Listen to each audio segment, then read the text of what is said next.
5 months after my wife passed away, I took her broken glasses to be repaired. They were the last thing she wore every day, the only keepsake I had left. But when the technician examined them, his hands started trembling. He didn't give them back. Instead, he locked the door, pulled me into the back room, and said something that shattered everything. "Check her will immediately, before you're the next one in the grave." Then he showed me what was hidden inside the frames. I nearly collapsed when I saw the face on that screen. I'm deeply grateful you're here listening to this. Before we begin, drop a comment below and let me know, where are you tuning in from right now? Your city, your country. I'd love to connect with you. Also, a quick note. This account blends some fictional elements for storytelling and reflection purposes. Any similarity to actual names or places is entirely unintended, but the lessons I'm sharing, those are worth your time. 5 months had passed since I lost Catherine, but her reading glasses still sat on the corner of her desk, right where she'd left them that morning. I'd walked past that desk every day, unable to touch anything. Her favorite pen, the half-finished crossword puzzle, the small jade plant she'd kept alive for 12 years. That afternoon, something shifted. Maybe it was the way the autumn light came through the window, the same way it used to catch her silver hair when she worked. I finally opened the desk drawer. The glasses were tucked beneath a stack of garden catalogs. The moment I picked them up, the left hinge gave way, and the frame split in two. I sat there holding both pieces, feeling like I'd broken the last physical piece of her I had left. Catherine had worn these glasses every single day. She was religious about it, never left the house without them. I remembered how she'd push them up her nose when she was concentrating, how she'd take them off and clean them obsessively with that little blue cloth she kept in her pocket. I couldn't just throw them away. I wouldn't. Ballard Avenue was quiet for a weekday. The rain had let up, leaving that clean mineral smell that only comes after a Seattle downfall. I parked in front of Porter's Optical, a small shop, tucked between a Thai restaurant and a vintage bookstore. Catherine and I used to walk this street every Saturday morning. Daniel Porter had been a friend for over 20 years. We'd met on a commercial renovation project back in 2004. When he opened his optical shop a decade ago, Catherine and I had sent flowers. After she passed, he'd come to the funeral. Shaken my hand, told me to call if I needed anything. The bell above the door chimed when I walked in. Daniel looked up from behind the counter. "James." He set down the frame he'd been adjusting. "It's good to see you." I set the broken glasses on the counter between us. His expression shifted the moment he saw them. Not surprise, something closer to concern. He picked them up carefully, turning them over in his hands. He pulled a jeweler's loupe from his drawer and bent over the frame, studying the right temple. Then he stopped moving entirely. When he finally straightened up, he didn't look at me right away. He walked to the front door, flipped the sign to closed, and pulled the shade down over the glass. My stomach tightened. "Daniel, what's wrong?" He gestured toward the back room. "James, I think you need to see something, and I think you need to sit down first." I followed him past the display cases into a cluttered workshop. He cleared a space on the desk, set the glasses down under a bright lamp, and opened his laptop. He plugged a small cable into something I hadn't even noticed. A tiny port hidden along the inner arm of the frame. A file directory appeared on his screen. 3 video files, 2 audio files. All dated from April, the month Catherine passed. Daniel clicked on the first video. The footage was shaky at first, then stabilized. It took me a moment to recognize what I was seeing. Our kitchen. I could see the edge of the refrigerator, the bowl of fruit Catherine always kept on the island, the window over the sink. Then Ryan walked into frame. My son. My only son. 39 years old, a civil attorney with a corner office downtown. He was wearing the navy suit I'd bought him for his birthday last year. He moved with purpose. No hesitation. He opened the cabinet where Catherine kept her vitamins and pulled out the large bottle. From his pocket, he took out a small plastic bag. white pills inside. He unscrewed the vitamin bottle, poured the white pills in, shook it, put it back exactly where it had been. The whole thing took less than 30 seconds. Daniel's voice was quiet beside me. There's more. But I couldn't look away from the screen. Ryan was washing his hands at the sink, now drying them carefully on the dish towel. Then he walked out of frame. I heard the front door close. The timestamp in the corner read, April 14th, 7:15 a.m. Catherine collapsed at 2:47 a.m. on April 15th. I called 911. The paramedics said it looked like a stroke.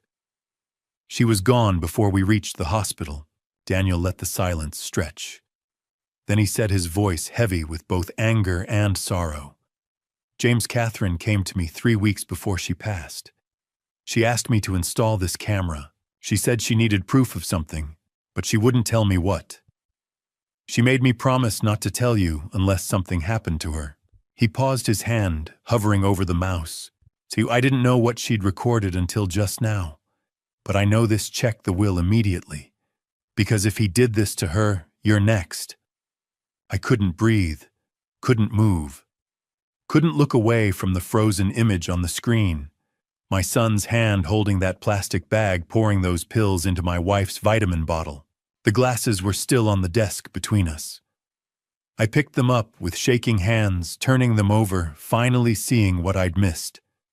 The tiny lens, the hidden port, the weight of everything Catherine had carried alone. She'd known, for weeks she'd known, and she'd left me this. Daniel clicked to the next video file, and I realized I'd been living in a lie for 5 months. Daniel didn't ask if I wanted to keep watching. He just moved the cursor to the second file and clicked. Maybe he knew that if he gave me a choice, I'd walk out of that shop and spend the rest of my life pretending I'd never seen the first video. But I couldn't leave. Not now. The screen flickered, and there was our kitchen again. Later the same morning, judging by the light coming through the window, Catherine's glasses were on the counter, now angled toward the stove. I could see her moving in and out of frame, making her usual breakfast.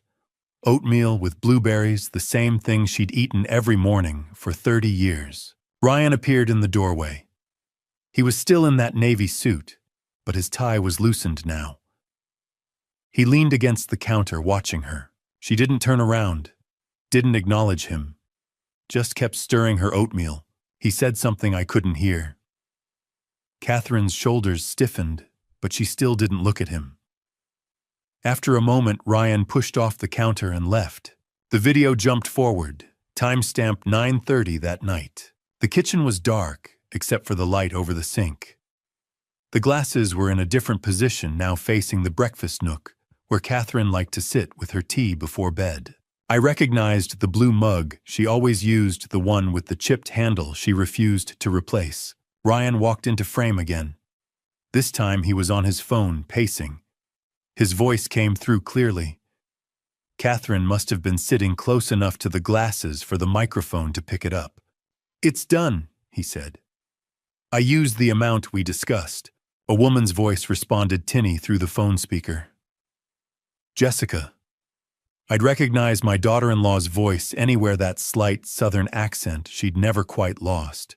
"Are you sure it won't leave traces?" she asked. Her voice was tight, anxious. Ryan stopped pacing. "It breaks down in the body. Looks exactly like cardiac arrest. The ER won't even test for it, unless they have reason to suspect something. And why would they? She's 62, has high blood pressure, takes medication. It'll look like a stroke. When? 24 to 48 hours. Maybe sooner, depending on how much she takes." He paused. "It'll be quick, Jess.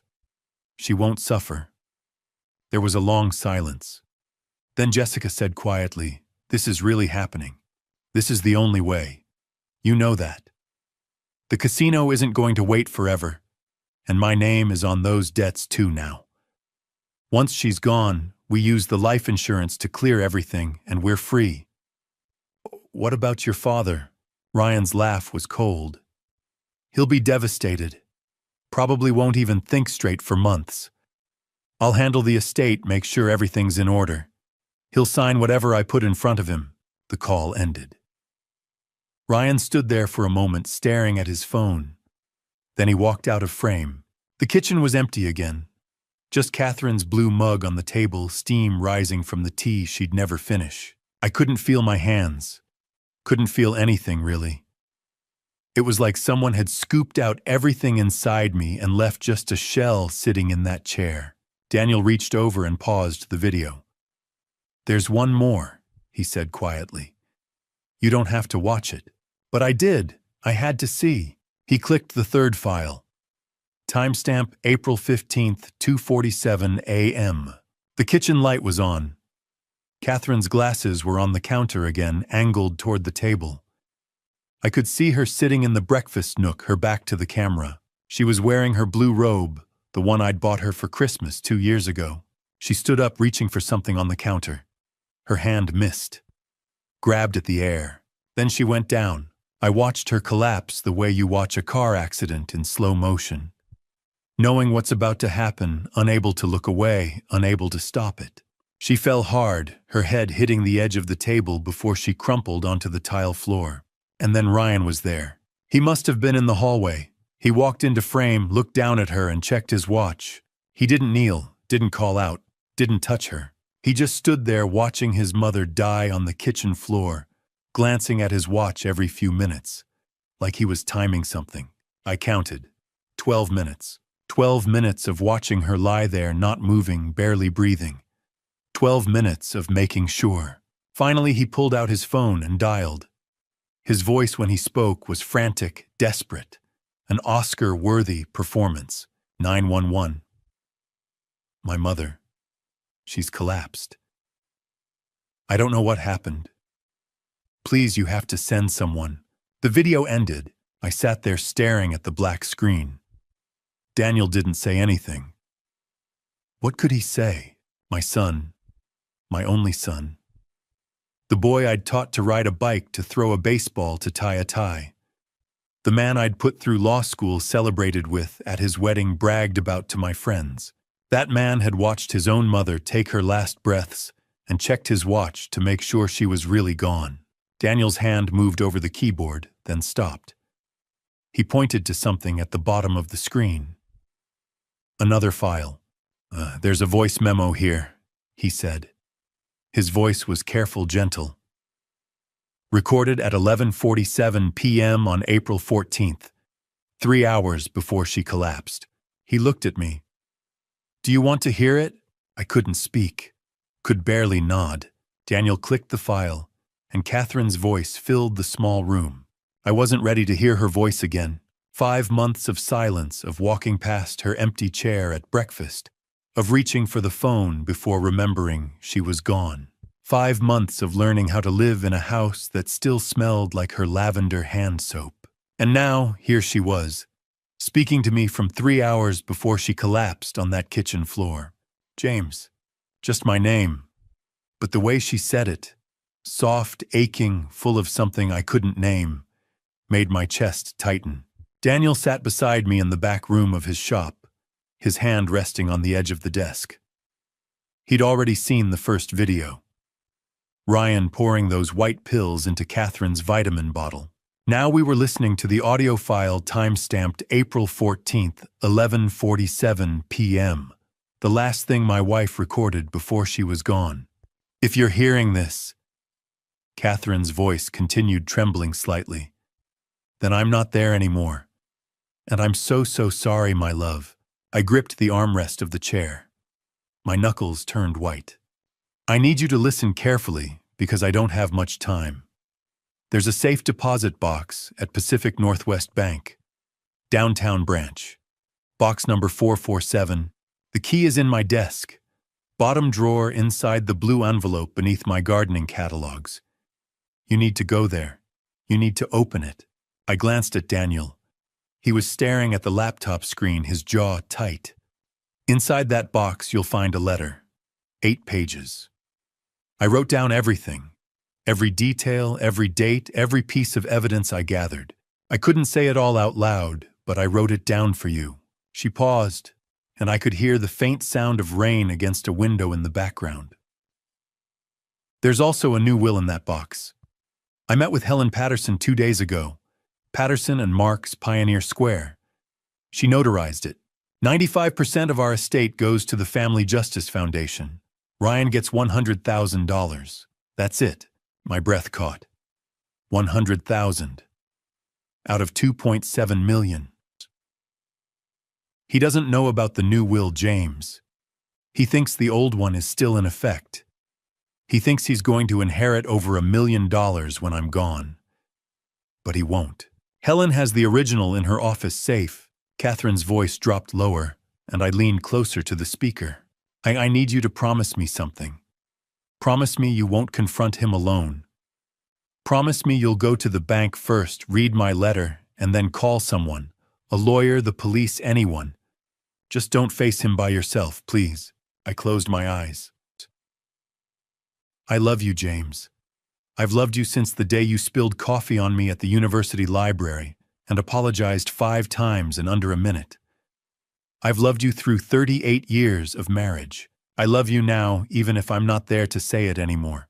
Her voice wavered, and I heard her inhale sharply like she was trying not to cry. I wanted to tell you on our anniversary, November 3rd. I had it all planned. I was going to take you to that little restaurant on the waterfront, and after dinner I was going to show you everything. The evidence. The letter. The plan to protect you. I thought I had time. The recording went quiet for a moment. I was wrong. I thought I could handle this alone. I thought I could gather enough proof, confront him privately, and fix it before you ever had to know. But I waited too long, and now, she trailed off. Now I'm recording this at almost midnight, and I'm terrified. I'm terrified he knows I've been watching him. I'm terrified he's going to act faster than I thought. And I'm terrified that by the time you hear this, it'll be too late for me. My chest felt like it was caving in. The glasses I'm wearing right now, the ones you're probably holding if you're listening to this, they have a hidden camera. Daniel Porter helped me install it in March. He's a good friend, James. You can trust him. Check the videos. You'll see. She paused again, and when she spoke next, her voice was barely above a whisper. Amba Box 447. Blue envelope in my desk. Helen Patterson, Pioneer Square. Read my letter. It has everything you need. And James, please be careful, please. Another silence, longer this time. I'm sorry I carried this alone. I just wanted you to sleep peacefully for a few more nights. I wanted to protect you from the weight of it. But I see now. I should have trusted you. I should have told you the moment I knew. Her voice broke completely. Forgive me, my love. Forgive my silence. The recording ended with a soft click. The room was utterly still. Daniel's computer hummed quietly. Outside, I could hear the distant sound of traffic on Ballard Avenue, but inside that little back room, there was only silence and the echo of Catherine's voice. Daniel finally spoke, his tone careful. James, we need to call someone. A lawyer, the police. Someone who can help. I didn't answer. I couldn't. Because all I could think about was that blue envelope, the safe deposit box. The letter Catherine had written, knowing she might not live to see me read it. She'd known. For weeks she'd known our son was planning to harm her, and she'd faced it alone because she didn't want to break my heart. Daniel stood and pulled his phone from his pocket. I'm calling Margaret Thornton. She's a criminal defense attorney. Elder law, too. She'll know what to do. He dialed. I heard the phone ring once, twice. Then a woman's voice answered. This is Margaret Thornton. Daniel glanced at me, then spoke into the phone. Margaret, it's Daniel Porter. I have a client here who needs your help immediately. His wife passed 5 months ago. They said it was a stroke, but we just found evidence that suggests it wasn't natural. And we think his son is planning to harm him next. There was a pause on the other end. Bring him to my office, Margaret said. Now. Margaret Thornton's office was nothing like I expected. No mahogany desk, no wall of leather-bound law books, no dramatic floor-to-ceiling windows overlooking Elliott Bay. Just a modest space on the 7th floor of a building in downtown Seattle, with practical furniture and a coffee maker that looked like it had seen better days. She was exactly what Daniel had promised when he'd handed me her card in the parking lot outside his shop, sharp, experienced, and someone who wouldn't waste my time with platitudes. That had been 2 hours ago. 2 hours of me sitting in my car, hands shaking too hard to turn the key, trying to figure out what to do next. 2 hours of staring at my phone, knowing I should call Ryan, knowing I absolutely could not. Finally, I'd called the number on the card. Margaret had answered on the second ring and told me to come immediately. Now she sat across from me, 52 years old, with steel gray hair pulled back in a practical bun. Reading glasses perched on her nose as she watched the videos on Daniel's laptop for the 3rd time. I'd driven back to get it after she'd asked to see the evidence herself. She didn't react the way Daniel had. No sharp intake of breath, no hand over her mouth. She just watched, made notes on a yellow legal pad, and occasionally paused to replay a section. When Catherine's voice memo ended, Margaret removed her glasses and set them on the desk between us. "Mr. Mitchell, I need to ask you something, and I need you to be completely honest with me." I nodded, not trusting my voice. "Have you confronted your son about any of this? Have you called him, texted him, left any indication that you know?" "No. I came straight here after leaving Daniel's shop." "Good." She tapped her pen against the legal pad. "That decision may have saved your life." The words landed like a physical blow. "Your son is a civil attorney." She continued, her tone matter of fact. "He understands the legal system. He knows how evidence works, how investigations proceed, how to cover his tracks. The moment he knows you have this footage, this recording, he will move to destroy any remaining evidence and escalate his timeline for you." "Escalate his timeline," I repeated slowly. I mean if he thinks you're a threat, he'll act faster than he planned.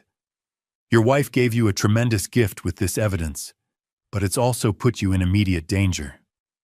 She flipped to a fresh page on her legal pad. "Shakis, here's what we're going to do. 6 steps.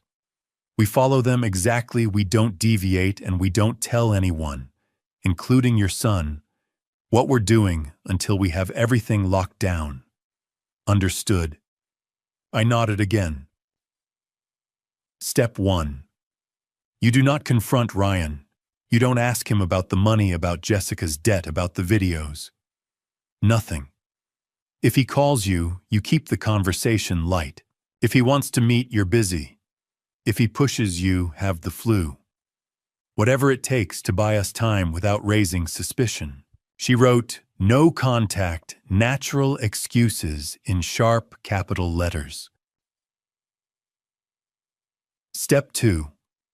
We petition for an exhumation of your wife's body. Your wife mentioned potassium chloride in her recording. That's the substance Ryan and Jessica discussed. It's commonly used in medical settings, mimics heart attack symptoms, and most importantly, it does leave traces in tissue if we know to look for it. Heart, muscle, liver, kidneys. A good forensic pathologist can find it even months later. My stomach turned. The thought of Catherine's grave being opened, her body being examined like evidence. "I know," Margaret said quietly, reading my expression. "But it's the only way to prove this wasn't a natural passing. Without that proof, everything else is circumstantial." She continued writing. Step 3. We hire a forensic accountant to trace every penny of that $680,000. Where it went, when, how. Bank records, wire transfers, cash withdrawals. We build an airtight paper trail showing systematic embezzlement over 18 months. Step 4. We verify the new will with Helen Patterson. I'll contact her directly, attorney to attorney. We'll confirm it's properly executed, legally binding, and that Ryan has no knowledge of its existence. Step 5. From this moment forward, you record every interaction with your son. Washington is a one-party consent state, which means you can legally record any conversation you're part of without the other person's knowledge. If Ryan calls you, record it. If he shows up at your house, your phone is recording in your pocket. Everything. Margaret looked up from her notes. Step 6, and this is crucial. You do not sign anything Ryan puts in front of you. Power of attorney, financial documents, anything. If he asks you to sign something, you tell him you want your own lawyer to review it first. If he pushes you, cite me. Tell him I'm helping you organize Catherine's estate. Use me as a buffer. She set down her pen and leaned back in her chair. These 6 steps give us a foundation. But Mr. Mitchell, I need you to understand something. I'm an elder law attorney with criminal defense experience. I can help you navigate this, protect your assets, and build a case. But what your son did to your wife, that's homicide. We need law enforcement involved. The word hung in the air between us. Homicide. My son had committed homicide. I have a contact at Seattle PD, Margaret continued. Detective Laura Hayes' Homicide Division. She's smart, thorough, and she doesn't let cases go. But before I call her, I need your permission. Once we bring law enforcement in, there's no going back. This becomes an official investigation.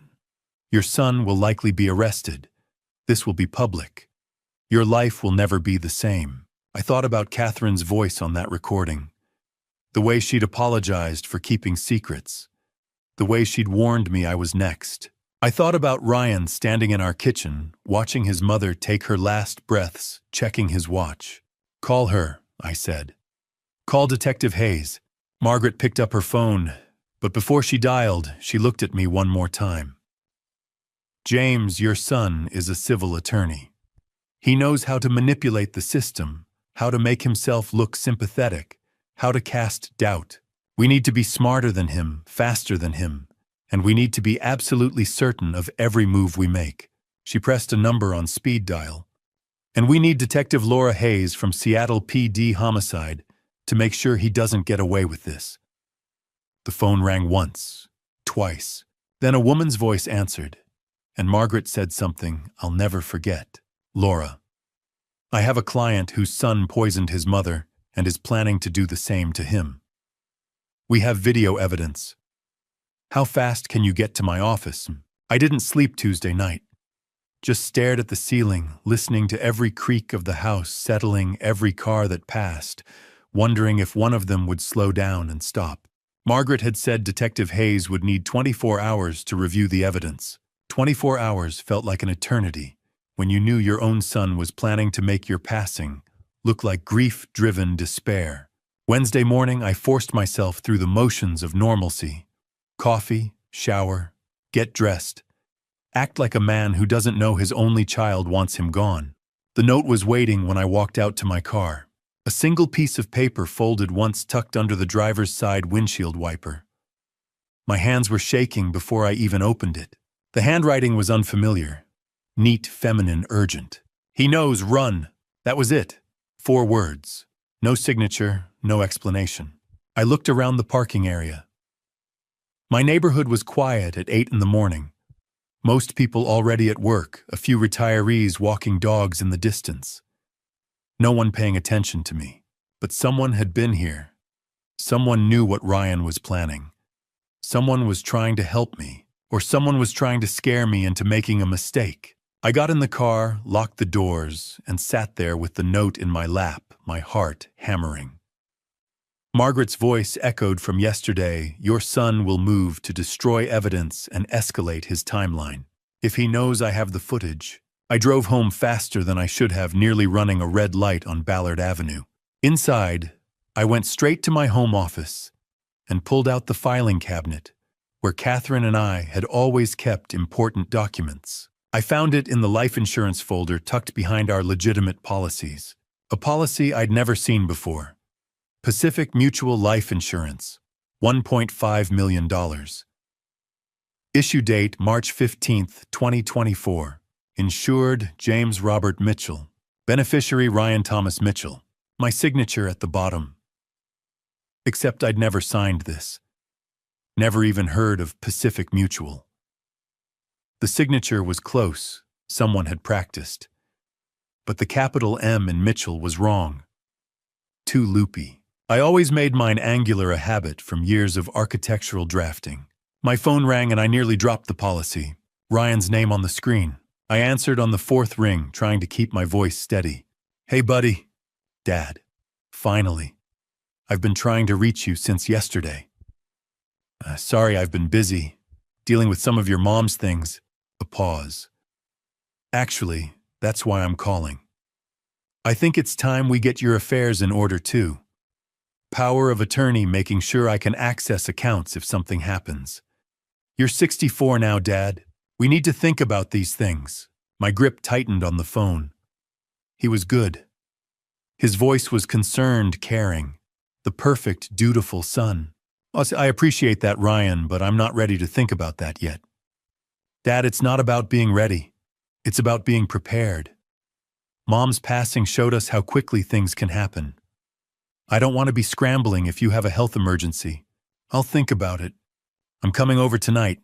We'll go through the paperwork together. Just a few signatures." "Tonight's not good, Dad." His tone shifted slightly, harder. "Mom would want you to do this. She'd want you to trust me. I'm your only son. Who else is going to take care of things if something happens to you?" There it was. The guilt. The manipulation. The same tactics he'd probably used on Catherine. I said, "I'll think about it, Ryan." "Fine, but I'm stopping by anyway. Around 7. We need to talk." He hung up before I could respond. I sat there staring at the fake insurance policy. I called Margaret. She answered immediately. "James, what's wrong?" "There was a note on my car this morning. He knows. Run."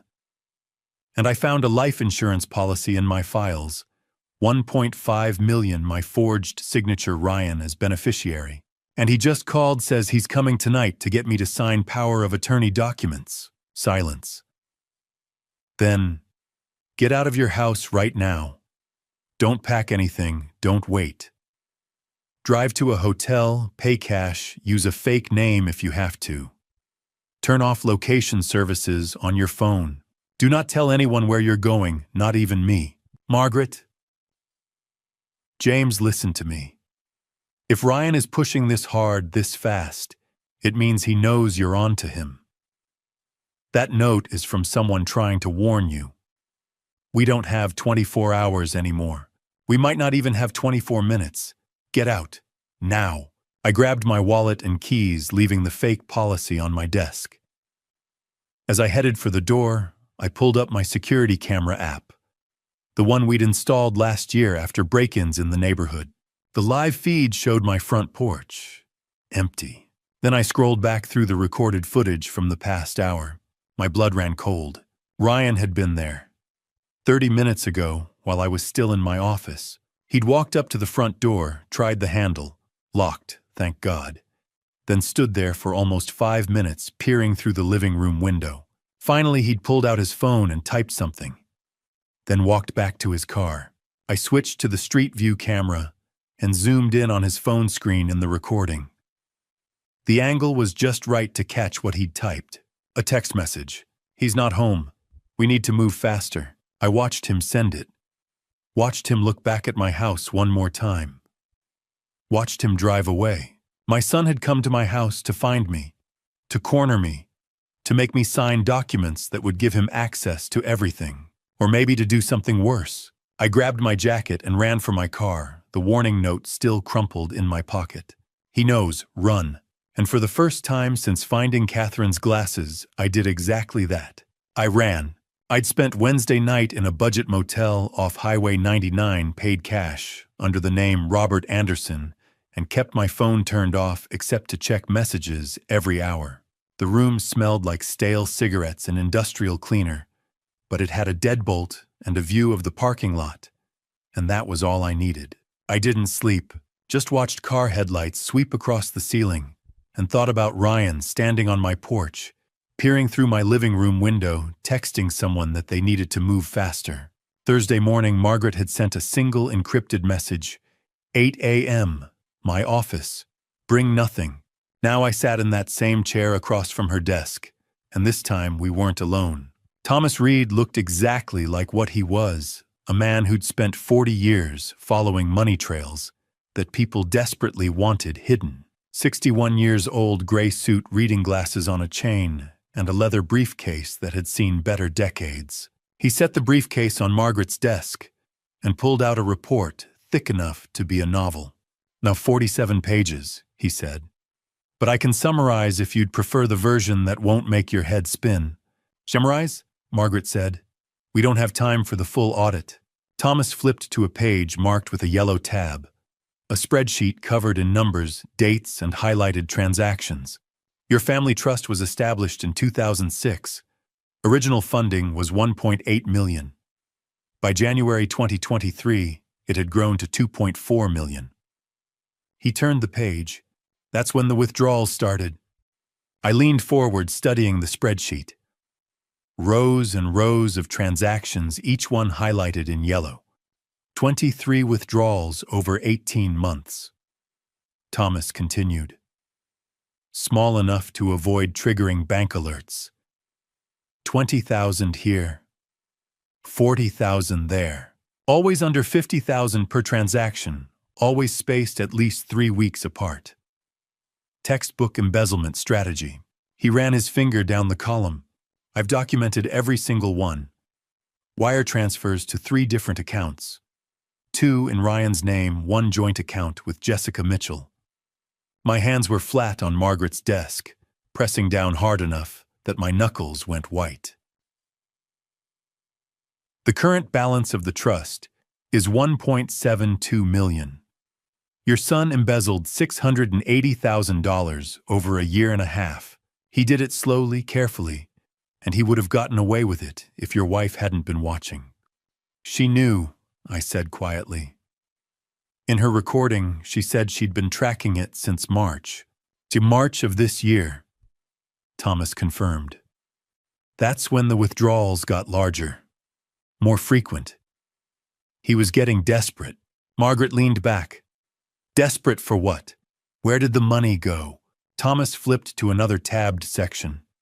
This one had photographs, screenshots of casino statements, credit reports, collection notices. "Jessica Mitchell has a gambling problem. High-stakes poker and blackjack at Emerald Bay Casino. She currently owes the casino $920,000. The number hit me like a fist to the gut. "The debt is held by Pacific Holdings LLC, a shell corporation run by people you don't want to owe money to. The kind who don't take you to court when you don't pay. They handle collection differently." "How differently?" I asked. Thomas didn't sugarcoat it. "Broken bones first, then escalates from there. Jessica took out the loans starting in early 2022. By January 2023, she couldn't make the interest payments. The casino gave her a deadline, December 31st, 2024. Pay in full or face consequences." "So Ryan started stealing from the trust," Margaret said. "He started stealing," Thomas confirmed. "But $680,000 doesn't cover $920,000. He was still short by $240,000. "The life insurance," I said. "Catherine's life insurance," Thomas nodded. "Your wife had a $500,000 policy through her employer. Ryan was the secondary beneficiary after you. If something happened to her, and then something happened to you, shortly after he'd have access to that payout, plus whatever remained in the trust, plus your personal assets. More than enough to clear Jessica's debt and start overs." The pieces were falling into place with horrible clarity. Ryan had been planning this for over a year. And when stealing wasn't enough, he'd decided to make sure Catherine and I wouldn't be around to notice the missing money. "There's one more thing," Thomas said. He pulled out his phone. "I did some additional research into Jessica's gambling addiction. She's been attending Gamblers Anonymous meetings for about 8 months. I found her sponsor. Woman named Allison Ward, 38, works as a paralegal downtown. She's willing to talk to you." Margaret straightened. "Willing to testify?" Potentially. "She's scared," but she's also angry about what Ryan convinced Jessica to do. I gave her your number. She said she'd reach out directly.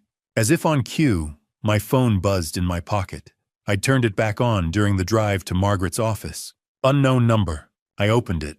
Mr. Mitchell, this is Allison Ward. I was Jessica's sponsor at GA. I left that note on your car Wednesday morning. Jessica told me things she shouldn't have. Ryan hired someone to tamper with your car brakes, make it look like an accident. She was supposed to keep quiet, but she broke down in our last meeting, said she couldn't live with another person's life on her conscience. You need protection immediately. The man Ryan hired is a professional. His name is Marcus Cole. Please be careful. I read the message twice, then handed the phone to Margaret. Her expression went cold. Your car. Where is it? Still at my house. I took a rideshare to the motel. Don't go near it. Margaret was already dialing. Laura, we have a new problem. The son hired someone to cut the brake lines. We need the car impounded and examined, and we need protection on my client right now. Thomas began packing up his report, but he paused and looked at me. Mr. Mitchell, I've been doing this work for 30 years. I've seen people steal from their businesses, their partners, their parents. But I've never seen someone steal from their family and then systematically plan to end their lives to cover it up.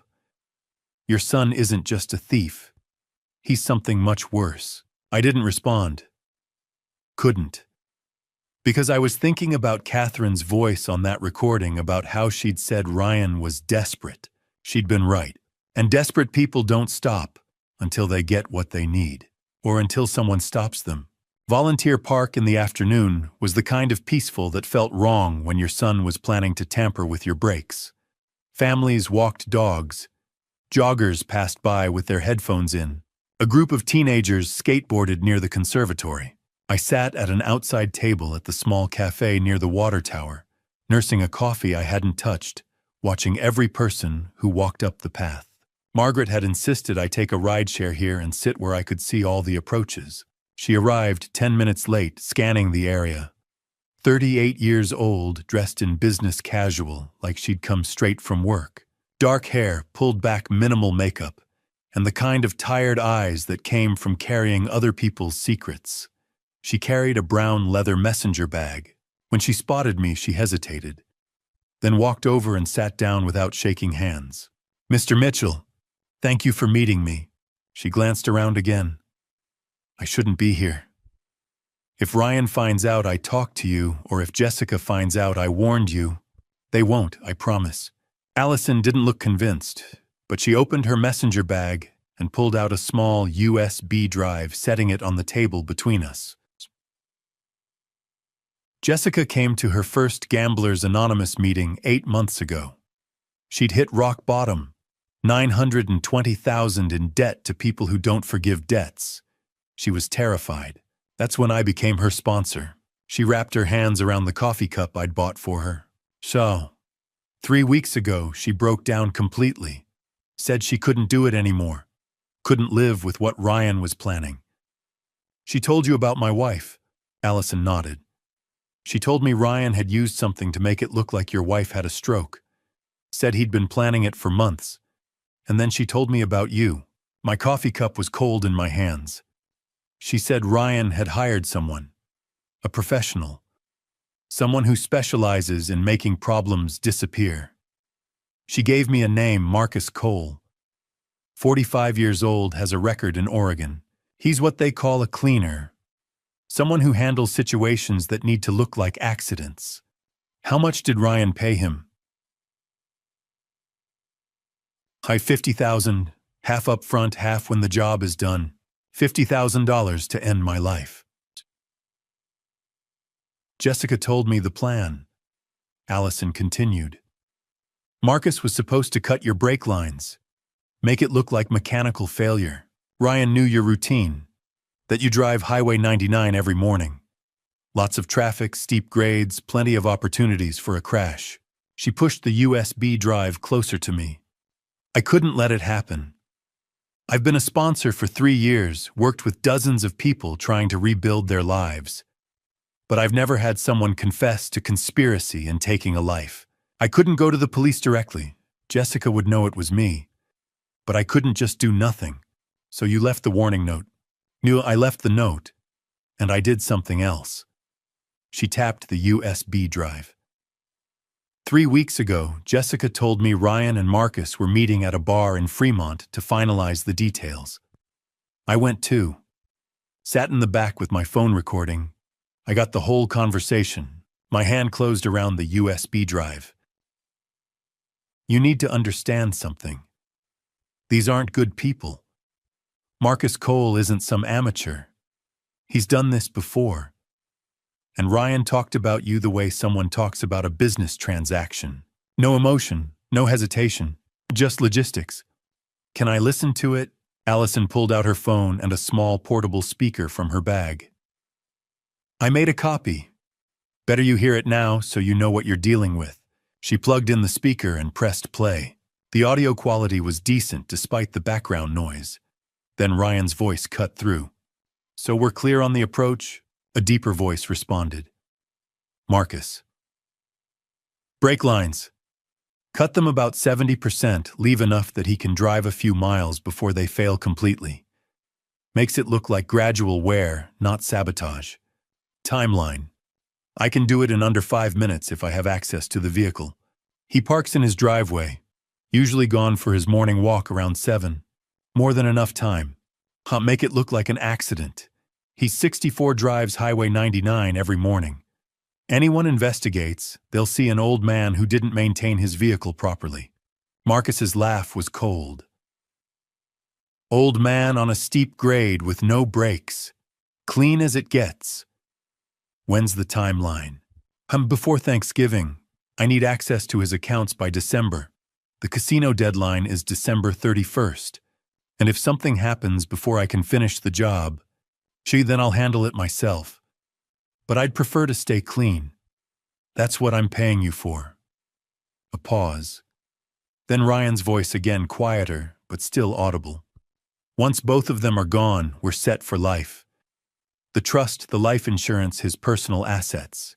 Everything. We clear Jessica's debt and we disappear for a while. Maybe Europe. The recording ended. I sat there staring at the speaker, unable to move. That was my son's voice. Planning my end the way someone might plan a vacation.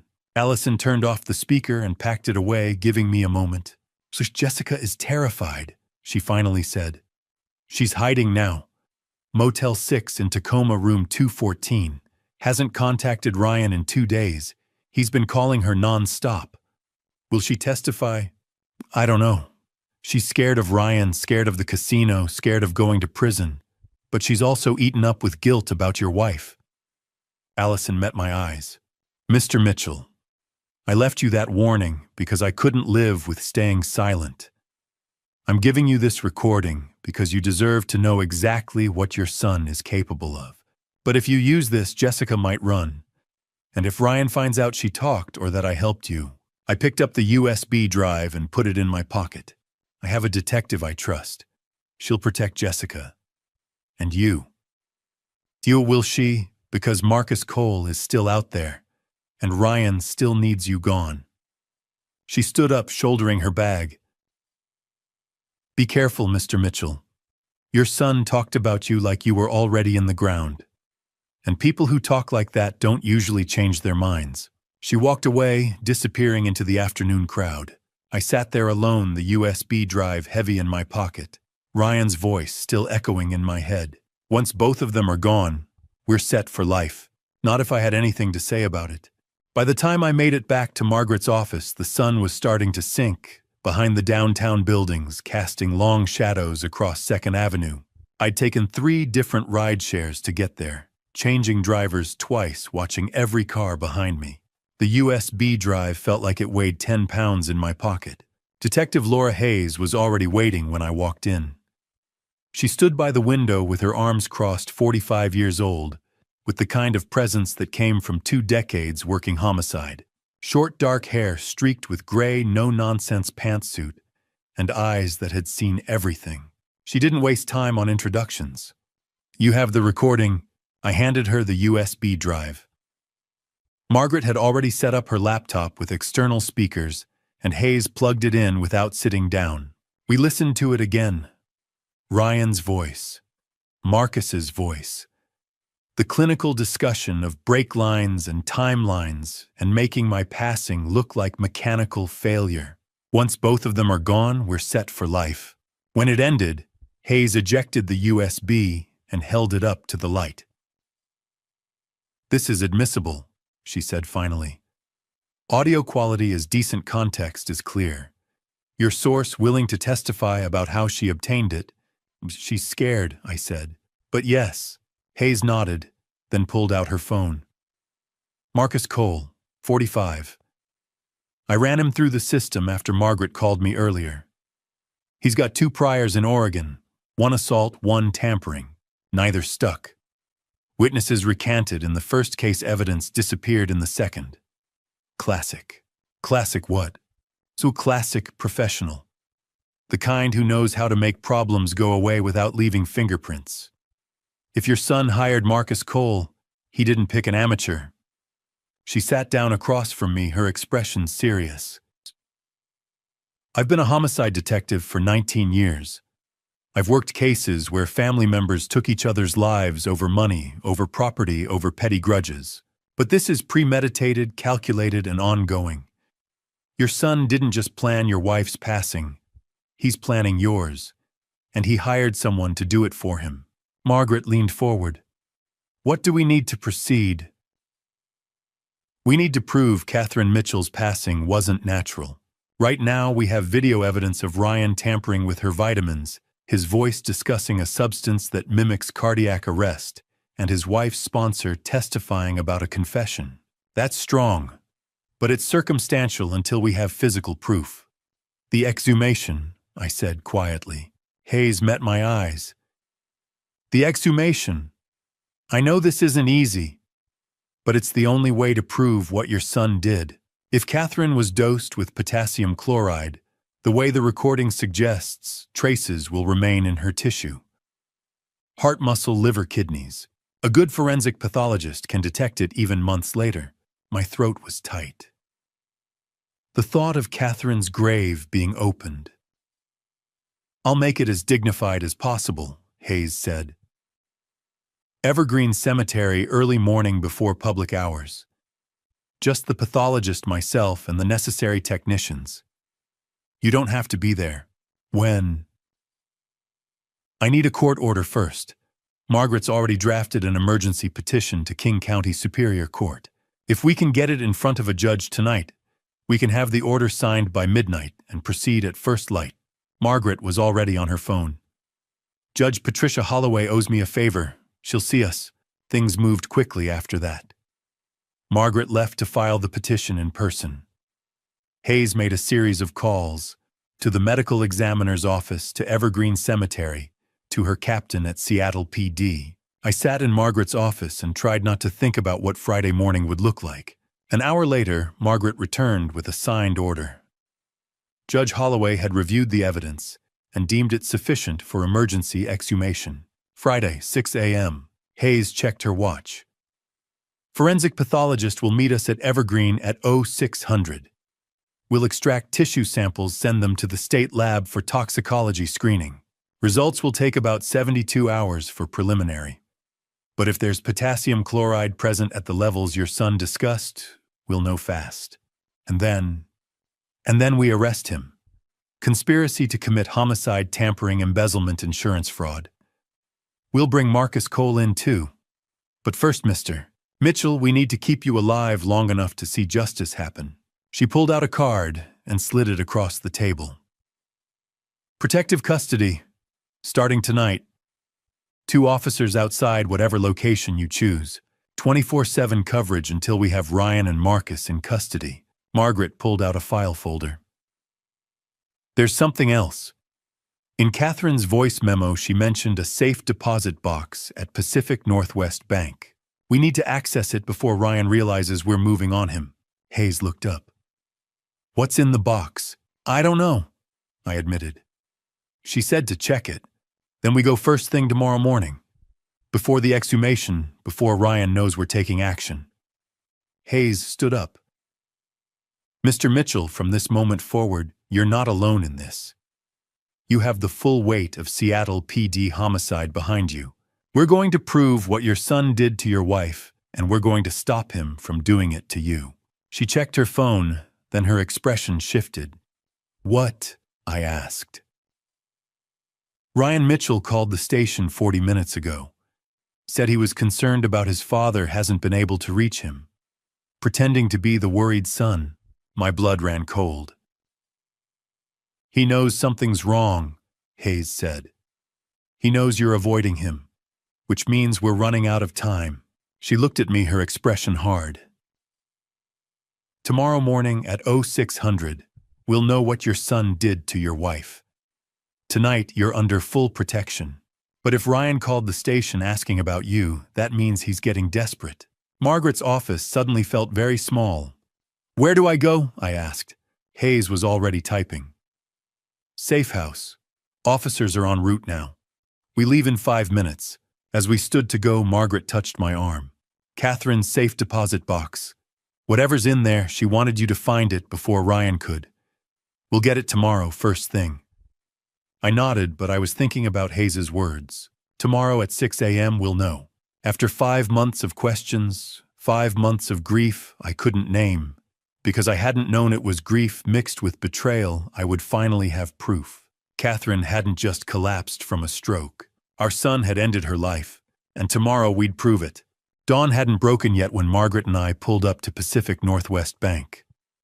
The streets were empty, the sky that deep purple black that comes just before sunrise. We'd left the safe house at 4:32, police officers trailing us in an unmarked car. In less than an hour, they'd be opening Catherine's grave. But first, we needed to know what she'd left behind. The bank manager met us at the entrance, a woman in her 50s, who'd clearly been woken up early for this. Margaret had called in another favor, a judge's order allowing emergency access to the safe deposit box. The manager didn't ask questions, just checked our identification before leading us through the empty lobby to the vault. My hand went to my pocket, feeling for the small envelope I'd found in Catherine's desk. Just a blank white envelope with a single key inside. Now I knew why. "The box 447, the manager said, running her master key through the lock. She stepped back. "Take your time." Margaret and I were alone in the small private room. I pulled out the box and set it on the table between us. Inside were 3 things. A thick envelope. Catherine's handwriting on the front, for James. "If you're reading this, I'm gone." A legal document folded and bound with a blue cover. Last will and testament of Catherine Ann Mitchell. And a small USB drive in a plastic case labeled April 15th, 1 a.m. I reached for the letter first. 8 pages written in Catherine's careful script. I recognized the pen I'd given her for our 30th anniversary. My vision blurred before I even started reading. "My dearest James, if you're reading this, then I failed. I'm so sorry, my love." I had to stop, press my palm against my mouth, force myself to keep reading. "I planned to tell you on our anniversary, November 3rd. I was going to show you everything I'd discovered, but I don't think I have until November. Ryan knows I found out about the money. $680,000, James. Our son has been stealing from us for 18 months. When I confronted him 2 weeks ago, he told me about Jessica's gambling debt, about the casino, and then he told me that if I said anything, he would make it look like I had an accident. I didn't believe him at first, but then I saw something in his eyes, something cold and desperate. So I took precautions. I had a camera installed in my reading glasses. Every conversation in our kitchen has been recorded since March 28th. If Ryan did something to me, the evidence is there. I also changed our will. 3 days ago, I met with Helen Patterson. 95% of our estate goes to the Family Justice Foundation. Ryan gets 100,000. Enough to show I didn't cut him out entirely, but not enough to make my passing profitable. James, I need you to understand why I didn't tell you. Because you love him so completely. You've always seen the best in our son, and I couldn't bear to be the one to destroy that. I thought, if I gathered enough evidence, if I gave Ryan one last chance, maybe he'd choose differently. I was wrong, so I'm leaving you this. All the evidence you need, and I'm begging you, please don't confront him alone. Please protect yourself, because my love, I think you're next. I love you. I've loved you since the day you spilled coffee on me in that library 39 years ago. Forgive my silence. I just wanted you to sleep peacefully for a few more nights, without having to cry over our son. All my love, always and forever, Catherine. April 14th, 2024, 11:30 p.m. 3 hours later, she'd collapsed on our kitchen floor. I couldn't speak, just sat there holding those 8 pages. Margaret reached for the will. The legal document was straightforward, dated April 12th, 2024. 95% to the Family Justice Foundation, 5% to Ryan, with the hope that he will use these funds to address the debts that have caused him such distress. Even in her final legal document, Catherine had tried to save him. Margaret picked up the USB drive. We should see what's on this. She plugged it into her laptop. One audio file, timestamped 1:04 a.m. April 15th, 2024. Ryan's voice came through clearly. It's done. She took the vitamins around 11. Should be feeling the effects any time now. Jessica's voice, tearful. What if someone figures it out? They won't. It'll look like a stroke. And even if they do run tests, potassium chloride breaks down. It's hard to detect unless someone specifically tests for it. What about the will, already handled? Tomorrow after the funeral home picks her up, I'll go through her desk. I'll make sure the old will is the only one anyone finds. James will want to see it. Dad will be a mess. Trust me. And by the time he asks about paperwork, it'll be too late. The estate will be settled, and we'll be clear. A pause. Then Jessica quietly, I can't believe we're doing this. We don't have a choice. And Dad, he's got to go too, eventually. The life insurance, the trust. Once both of them are gone, we're set for life. The recording ended. Margaret ejected the USB. He swapped the wills. He thought this copy didn't exist. He thought her passing erased everything she'd done to protect you. I was still holding Catherine's letter. Forgive my silence. I just wanted you to sleep peacefully a few more nights without crying over our son. She knew, I whispered. She knew he was going to do it, and she still tried to save him. Margaret carefully packed everything back. Catherine built you a roadmap. Everything you need to prove what Ryan did to stop him, to make sure her real wishes were honored. I checked my watch, 5:45. In 15 minutes, they'd be opening her grave. Margaret put her hand on my shoulder. She loved you very much. She died alone on our kitchen floor, and I was asleep upstairs. She made sure you'd know eventually. She made sure Ryan wouldn't get away with it. We walked out into the pre-dawn darkness. The police escort was waiting. Detective Hayes was already at Evergreen Cemetery. In a few minutes, we'd have physical proof of what Ryan had done. But I already had everything I needed in my hands. Catherine's words, Catherine's will, Catherine's evidence. My wife had protected me from beyond the grave. Now it was time to make sure she didn't do it in vain. The sun broke over the horizon as the forensic team set up their equipment around Catherine's grave. Evergreen Cemetery was quiet at 6 in the morning. just the sound of birds waking and the careful, methodical work of professionals who understood the weight of what they were doing. I stood 30 feet back, with Margaret holding the leather folder that contained Catherine's letter and will.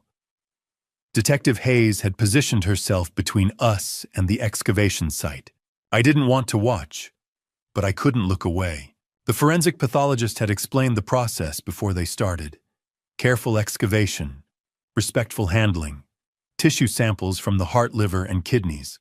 Catherine's body would be treated with dignity, then returned to rest within hours. It didn't make it any easier to watch them begin. Hayes's phone rang at 6:12. She stepped away to answer it, her expression shifting from professional calm to sharp alertness. When she walked back, her jaw was tight. "We have a problem. Your son is at the precinct." My stomach dropped. "What?" "He filed a missing person report at 5:30 this morning. Claims you've been missing for 48 hours, that you're showing signs of cognitive decline and may be a danger to yourself. He brought a psychiatrist with him and is demanding an emergency psychiatric evaluation." Margaret's expression went cold. "He's trying to have James declared incompetent. That's exactly what he's trying to do." Hayes looked at me. "If he can get a doctor to sign off that you're mentally unfit, he can petition for emergency conservatorship. Control your finances, your medical decisions, everything. Can he do that?" "Not if we move fast." Hayes was already walking toward her car. "We need to get to the station now." We drove to the precinct in 15 minutes that felt like an hour. The Seattle Police Department downtown precinct was just starting its morning shift change when we pulled in. Hayes led us through a side entrance to a conference room on the second floor. Ryan was there with a man I didn't recognize. Late 40s, expensive suit, wire-rimmed glasses. The psychiatrist. They both stood when we entered. Ryan's face was a perfect mask of concern. "Dad, thank God. We've been so worried. You haven't answered your phone in 2 days. Cut it," Hayes said flatly. "Save the performance for someone who doesn't have video evidence of you discussing your father's brake lines." Ryan's expression flickered, just for a second. Then the concern was back. "Detective, I don't know what you think you have, but my father is clearly not well. He's been exhibiting signs of paranoia, possibly early-stage dementia." The psychiatrist stepped forward. "Dr. Nathan Pierce. I've known the Mitchell family for several years. Ryan called me this morning concerned about his father's mental state. I'm here to conduct a voluntary evaluation."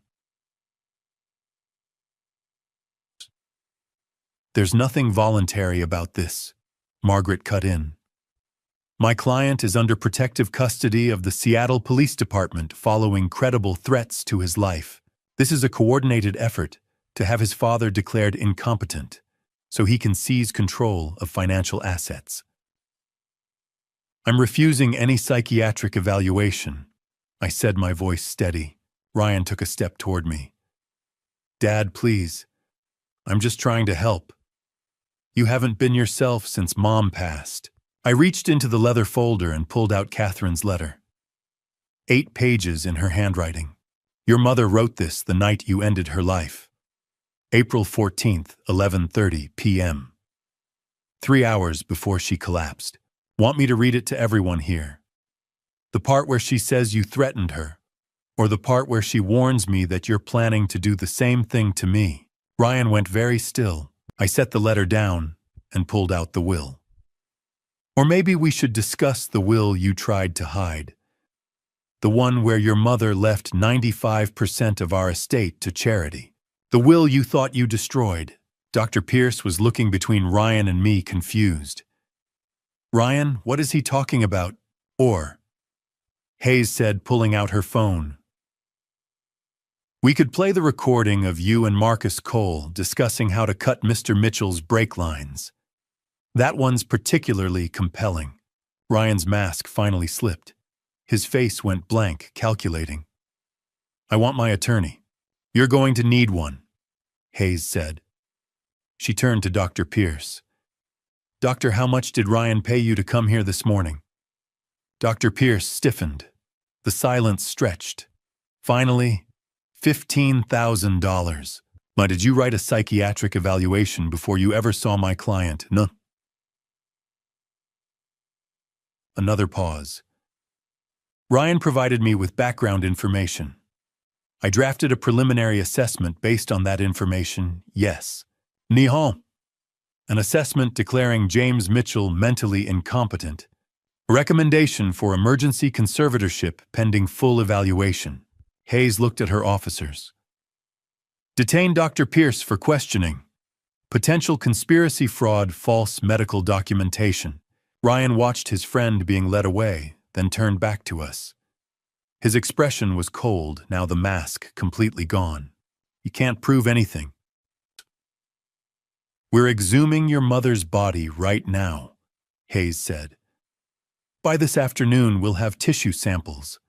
By Monday, we'll have toxicology results showing exactly what you put in her vitamins. It's over, Ryan.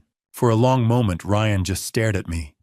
Then he said very quietly, "You're really going to do this. You're going to destroy your own son." "You destroyed yourself," I said. "The day you put that substance in your mother's vitamins." Ryan turned and walked out without another word. Hayes made a call, instructing officers to follow him. I sank into a chair, suddenly exhausted.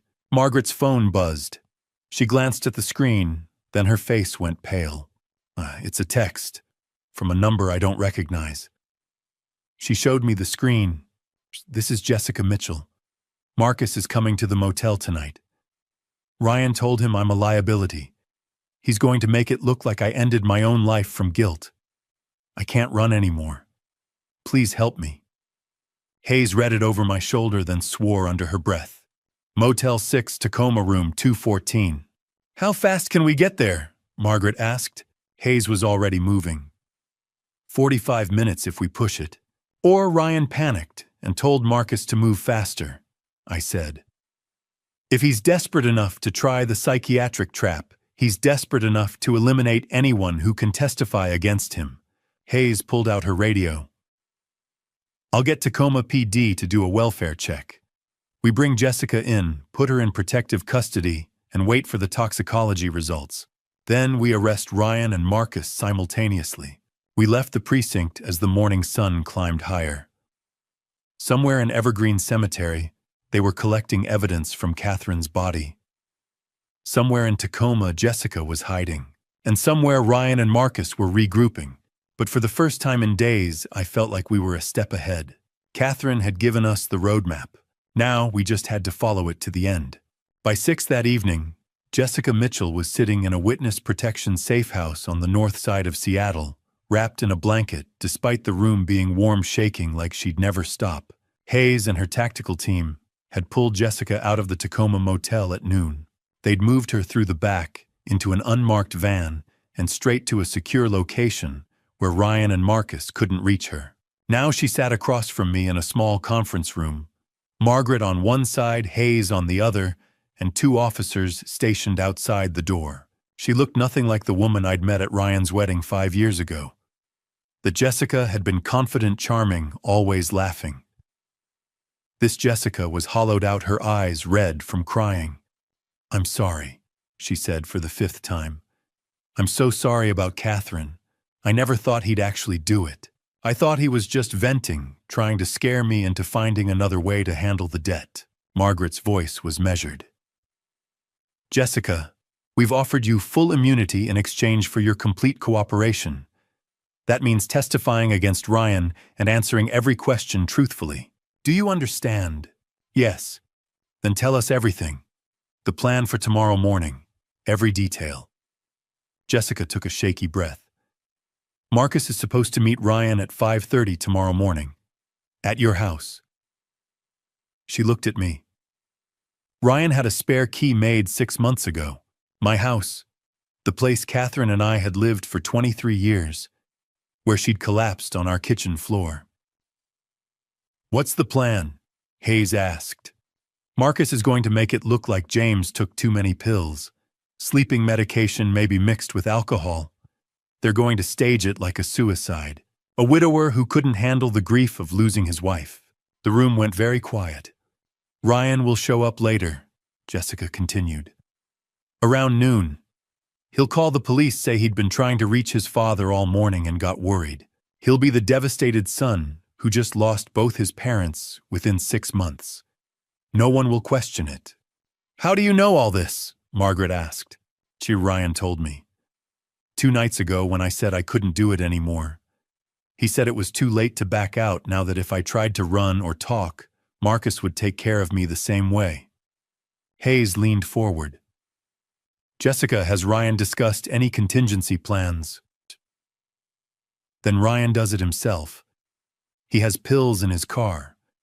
He said one way or another it has to happen this weekend before the toxicology results come back. He knows you're looking into Catherine's passing. He knows time is running out. Hayes pulled out a notepad. Here's what we're going to do. Mr. Mitchell, you're going to be in your house tomorrow morning at 5 a.m. We wire you up. Recording device, GPS tracker, panic button. You'll be sitting in your living room when Ryan arrives. You want me to confront him. I want you to give him the opportunity to confess. Keep him talking. Ask him questions. Let him think he's got you cornered. People like Ryan, intelligent, arrogant, they can't help themselves. They want you to know how clever they've been. And if he doesn't confess, Margaret's expression was grim. Then we have nothing admissible until the toxicology results come back Monday.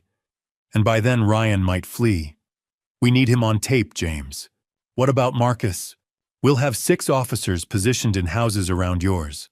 The moment Ryan or Marcus makes a move toward you, we're 10 seconds away. Jessica spoke up quietly. Marcus won't come inside until he's sure it's safe. Ryan will go in alone first. Then that's when we get Ryan's confession, Hayes said. Before Marcus enters, we arrest Ryan inside, then take Marcus when he approaches. And if something goes wrong, I asked. Hayes met my eyes. Then you hit the panic button and we breach the house. But I have to be honest with you. This is high risk. Ryan is desperate, and desperate people are unpredictable. I thought about Catherine's letter, about how she'd faced Ryan alone, gathering evidence, trying to protect me, about how she'd died on our kitchen floor while I slept upstairs. I'll do it, I said. Hayes nodded slowly. Then we start preparing now. I'll have a tech come in tonight to fit you with the wire and go over the panic button protocols. The officers will be in position by 4:30 a.m. You'll enter your house at 5, turn on a single lamp in the living room and wait. And I just talk to him. You talk to him. You listen. You let him tell you what he did. And you stay calm no matter what he says. The rest of the evening was a blur of preparation. A tech fitted me with a wire so small I could barely feel it tucked into my collar. The GPS tracker went into my shoe. The panic button looked like a car key fob. 3 clicks, the tech explained. Click 3 times fast, and every officer knows you need immediate extraction. I tried to sleep, but couldn't. Just lay in the spare bed at the safe house, staring at the ceiling, thinking about tomorrow. At 4:30 a.m., Hayes drove me home. The street was dark, quiet. My neighbors' houses looked ordinary, but I knew 6 officers were inside watching, waiting. Hayes pulled up 2 houses down. You walk from here. Go in through the front door like normal. 1 lamp in the living room. Sit where we can see you through the window. And James, whatever happens, we're right there. You're not alone. I walked to my house in the pre-dawn darkness. Used my key. Stepped inside. Everything was exactly as I'd left it days ago. Catherine's reading glasses still on her desk. The coffee mug I'd forgotten to wash. The house where we'd built a life, raised a son, grown old together. The house where that son had ended her life. I turned on the lamp by the couch. Sat down in the chair facing the window. Checked the wire, the GPS, the panic button. 5 a.m. The house was completely silent, except for the clock ticking in the kitchen. I waited. 5:15, 5:30, 5:45. At 5:52, I heard it. The sound of a key sliding into the lock. The front door opened slowly, carefully. Ryan stepped inside, silhouetted against the early morning light. He was carrying a black duffel bag. Our eyes met across the dark living room, and for the first time since this nightmare started, I was face to face with my son. Ryan closed the door behind him and flipped the light switch. The sudden brightness made me blink, but I didn't move from my seat on the couch. For a moment he just stared at me. Then his face arranged itself into an expression of relief that might have fooled me a week ago. Dad, I was so worried. You haven't been answering your phone. I stayed exactly where I was. My hand in my pocket wrapped around the panic button. The wire under my collar was recording every word. Through the window, I could see faint movement in the Hendersons' house. Hayes and her team watching. I know about the $680,000, Ryan. I know about Jessica's debt. I know about Marcus. The relief on his face evaporated. He stood very still. Then he laughed. A cold, empty sound. So who told you, Allison, or did Jessica finally crack? He shook his head. Doesn't matter. You're here. That's what matters. He knelt down and unzipped the black duffel bag slowly. When he looked back up at me, the mask was completely gone. Do you want to see what I brought? He started pulling items out one by one, setting them on the coffee table. A bottle of sleeping pills. Prescription label torn off. A syringe still in its sterile packaging. A coil of rope. Latex gloves. A bottle of whiskey. This is what grief looks like, Dad. A 64-year-old widower who couldn't handle losing his wife. Too many pills, maybe some alcohol. You leave a note. I already wrote it in your handwriting. Says you can't live without Mom. Very touching. I couldn't speak. This was the boy I'd taught to ride a bike. My only son. You look shocked, Ryan said, pulling on the latex gloves. You shouldn't be. You're the one who started investigating. You couldn't just accept that Mom had a stroke and move on. She didn't have a stroke. No. Ryan agreed. She didn't. Mom found out about the trust money in March. Started documenting every withdrawal. She confronted me 3 weeks before she passed. Said if I didn't put the money back, she'd cut me out of the will and go to the police. He picked up the bottle of sleeping pills. I tried to reason with her. Explained about Jessica's debt. $920,000.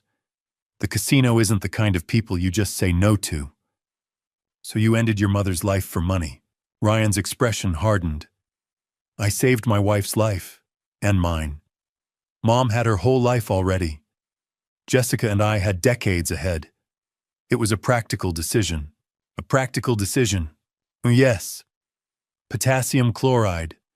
Mimics cardiac arrest perfectly. Breaks down quickly. I put it in her vitamins on the 14th. She took them that night around 11. By 3 a.m. it was done. You watched her collapse. You waited 12 minutes before calling for help. 12 minutes. I needed to make sure. That's not cruelty, Dad. That's thoroughness. My hand tightened around the panic button. Not yet. Hayes had said to let him talk. And the will. Mom drew up a new will, leaving 95% to charity. Only gave me $100,000. So the day after the funeral, while you were upstairs crying, I went through her desk, found the new will and destroyed it. Replaced it with the old one. The one that leaves me $1.5 million. Except she had another copy. In a safe deposit box. Ryan's eyes narrowed. Doesn't matter now. By the time anyone finds it, you'll be gone too, and I'll have settled the estate. He stood up, holding the bottle of pills and the syringe. You're going to take these pills. All of them. If you cooperate, it'll be painless. If you don't, I use the syringe. Either way, you'll be unconscious. Then I wait 30 minutes, come back and discover you. He took a step closer. This one's on you. You could have signed the power of attorney. Could have stayed out of it. But you had to dig. You had to find those glasses. He stopped. The glasses. Where are Mom's glasses? His eyes went wide. The camera. She hid a camera in her glasses, didn't she?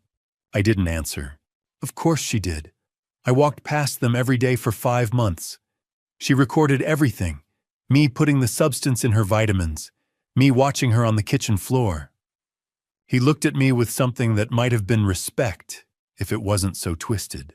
Which means you've seen the videos. Which means you're recording this conversation right now. He moved fast, grabbed my shirt collar, yanked me up. His hands found the wire, ripped it away, threw it on the floor, and stomped on it. Did you really think I wouldn't figure it out? My hand was already pressing the panic button. 3 clicks. Ryan picked up the syringe, tore open the packaging. You should have trusted your son instead of playing detective.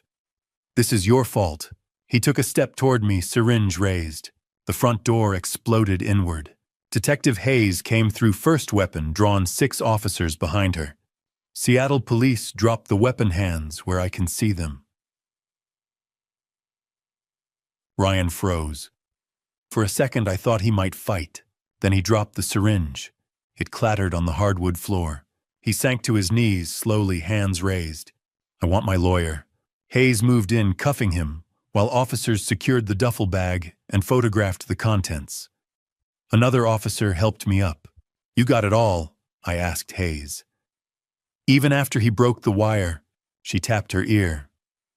Backup recording from the device in your shoe, and we heard enough through the window. We've got his full confession, Mr. Mitchell. Every word. Ryan looked at me from the floor, his hands cuffed. You're really going to testify against your own son? You're not my son, I said quietly. I don't know who you are, but you're not the child Catherine and I raised. They let him out in handcuffs, blue lights flashing, more police cars arriving. Margaret appeared in the doorway. James, are you all right? I wasn't. Wouldn't be for a long time. Maybe never. But I nodded anyway. It's over, Hayes said. As they cleared my house, collecting evidence, I stood in my living room and looked at everything Ryan had brought. The pills, the rope, the note he'd forged. My son had come here to take my life the way he'd taken his mother's, and Catherine had made sure I'd be ready. Her glasses, her letter, her voice memo, her will. She'd fought him from beyond the grave and won. Detective Hayes stood over Ryan, her voice clear and measured as she read him his Miranda rights. Ryan knelt on my living room floor, hands cuffed behind his back, his face blank. The duffel bag and all its contents were being photographed by a crime scene tech. Do you understand these rights as I have read them to you? But I want my lawyer, Ryan said. His voice was flat, emotionless. I'm not saying another word. You've already said plenty. Hayes pulled out her phone, tapped the screen. Ryan's voice filled the room. The confession from minutes ago, crystal clear. I had no choice. The casino gave Jessica until December 31st. Hayes stopped the playback. Your confession was recorded on the backup device we installed in your father's smoke detector yesterday. Even after you destroyed the primary wire, we captured every word. I blinked. Smoke detector Hayes had kept it secret even from me insurance in case Ryan searched me and found the wire. Smart, one of the officers radioed from the back. Detective, we've got movement at the rear entrance.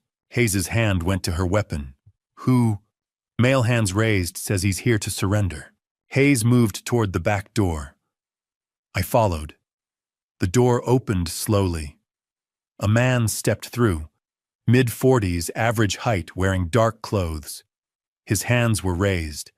Marcus Cole, he said calmly. I'm here to turn myself in. Hayes's weapon stayed trained on him. On your knees, hands behind your head. Marcus complied smoothly. I'm not armed, and I have information you're going to want. A USB drive in my left jacket pocket. Hayes nodded to an officer who retrieved the drive. They patted Marcus down. Why are you here? Hayes asked. Because I'm a professional, and professionals don't go down for amateurs. Marcus looked past Hayes to where Ryan was being held. I have recordings of every conversation with Ryan Mitchell since October 1st. 8 files. Every planning session, every payment discussion, every detail of what he wanted me to do. Hayes's eyes narrowed. The brake tampering.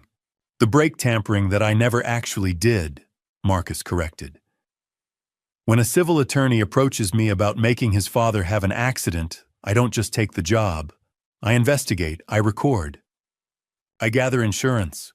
He smiled cold and professional. Guys like Ryan Mitchell always try to eliminate loose ends. So I took his money, $50,000 up front, and I documented everything. When it went sideways like this morning, I'd have proof I was just a contractor following orders. You were gathering evidence against your own client, Hayes said. I was covering my assets. Ryan was always going to lose. Hayes held up the USB. What's on this? 8 recordings. October 1st through yesterday. Every conversation. Ryan explaining about his mother about the potassium chloride. Ryan talking about his father about staging it as a grief-driven overdose. Ryan discussing payment schedules, $50,000 total. Marcus met Hayes's eyes. And for what it's worth, I never touched James Mitchell's car. Never cut any brake lines. I was stalling, waiting to see if Ryan would actually go through with it before I implicated myself. Hayes looked at me. Mr. Mitchell, do you know this man? Never seen him before in my life. Hayes turned back to Marcus. You're still under arrest for conspiracy. Well, I understand, but I'm willing to testify against Ryan Mitchell in exchange for a plea deal. Full cooperation. You get your homicide conviction, and I walk with reduced charges. They cuffed Marcus and led him to a separate vehicle. As they passed Ryan, Marcus looked at him with something like pity. I told you I don't work with amateurs. Another vehicle pulled up. Jessica escorted by officers. They brought her into the house, and she stood in the doorway looking at the scene. Is it over? She whispered. Hayes nodded. We need you to confirm what Marcus Cole just told us. Jessica's testimony was brief, but damning. Yes, Ryan had hired Marcus. Yes, she'd known about the plans. Yes, Ryan had said they needed both James and Catherine gone by year's end. At 7:30, Margaret's phone rang. When she came back in, she was pale. That was the forensic pathologist. Preliminary results from the exhumation. She looked at Hayes. High concentration of a toxic substance in Catherine's heart tissue. Consistent with potassium chloride. They're running comprehensive tests, but the pathologist says there's no question. This wasn't natural causes. Hayes nodded slowly. Then this is officially a homicide investigation. They loaded Ryan into a police car. Through the window, he looked at me one last time. You destroyed your only son for a dead woman, Dad. I walked closer, made sure he could hear me. You destroyed yourself the day you put that substance in your mother's vitamins. The door closed. The police car pulled away, taking my son to a place he'd probably spend the rest of his life. I stood in my front yard as the sun climbed higher. Neighbors watched from a respectful distance. For the first time in 5 months, I could breathe.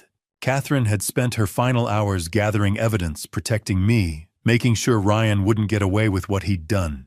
She'd hidden cameras, recorded conversations, changed her will-written letters. She'd fought him every step of the way. And now, standing in the morning light with police cars surrounding my house and my son in custody, I realized something. She'd won, not just for herself, for me, for justice itself. Hayes approached me, her expression softer than I'd seen it. You should get some rest, Mr. Mitchell.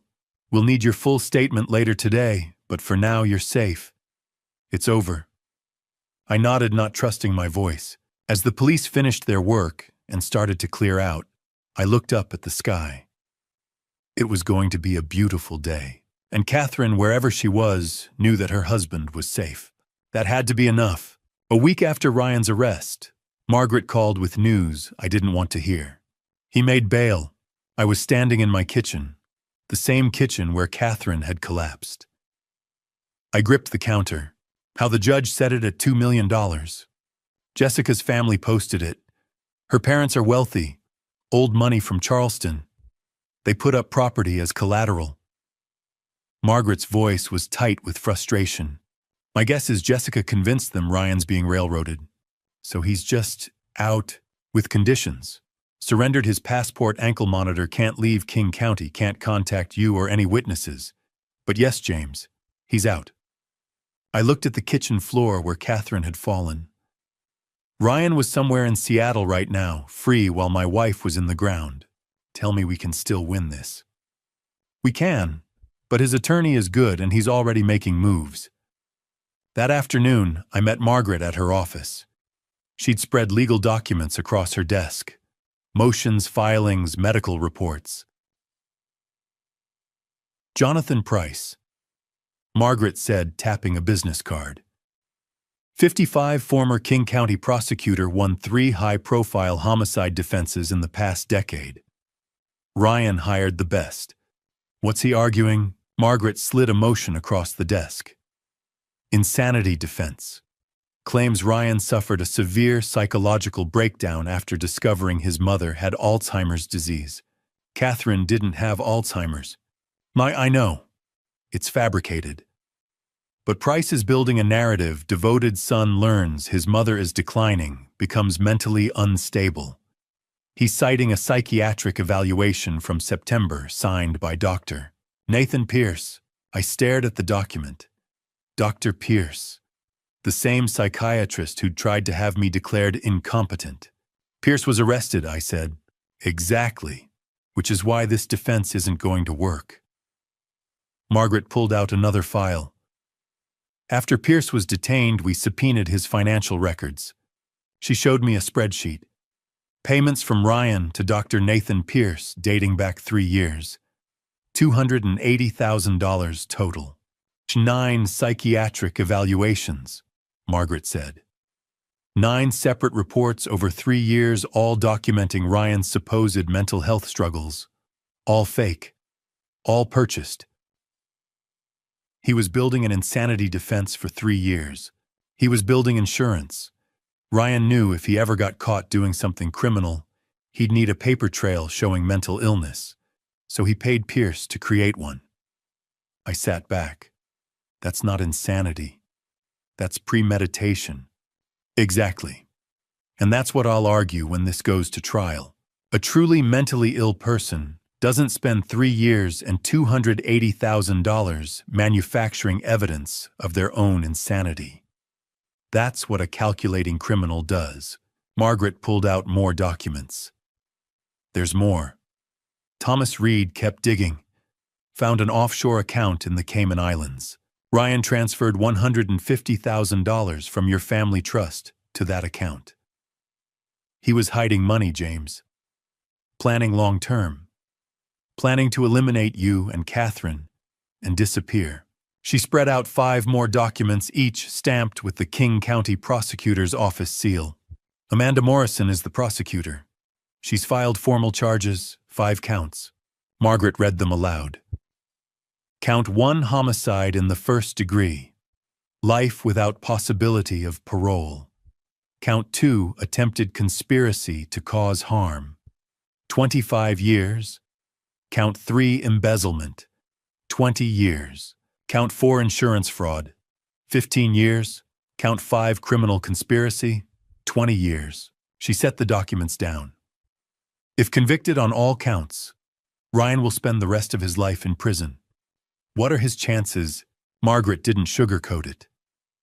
With the evidence we have low, we have video of him tampering with Catherine's vitamins. We have his voice discussing potassium chloride. We have Catherine's letter and voice memo. We have the exhumation results.